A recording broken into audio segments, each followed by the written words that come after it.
Pastors face a tough calling today, and encouraging them on many of these issues is perhaps not easy, and there are no obvious ways to do it precisely because these issues are so tough. It's easy to talk about LGBTQ plus stuff in the abstract.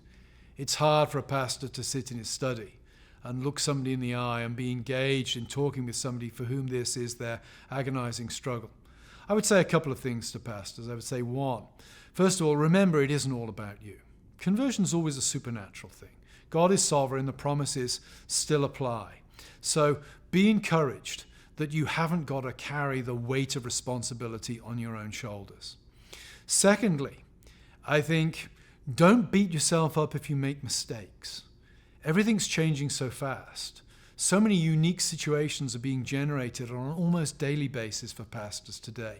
Pastors are bound to make mistakes and make errors. Don't beat yourself up for making mistakes. Thirdly, seek advice from other pastors. One of the great things about being a Presbyterian, I've always felt, is I have a natural pool of other ministers that I can call on immediately. Have you faced this situation? What did you do? What worked well? What didn't work well?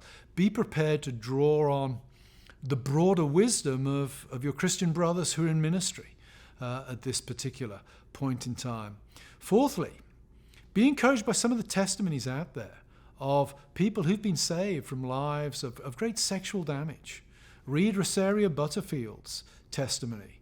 Make yourself aware of the fact that God still works miracles today, even in the lives of those who are deeply immersed in this kind of lifestyle.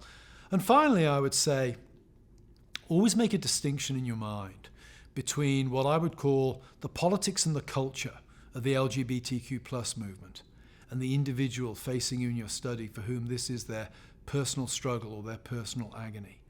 We should be ruthless in the way we think about the former. That's attempting, I think, to do incredible damage to the world in which we find ourselves.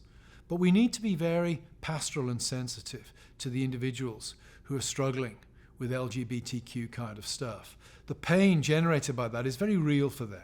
And so I would encourage pastors to be very pastorally sensitive when dealing with individuals who are finding themselves harmed, damaged, struggling with this kind of thing.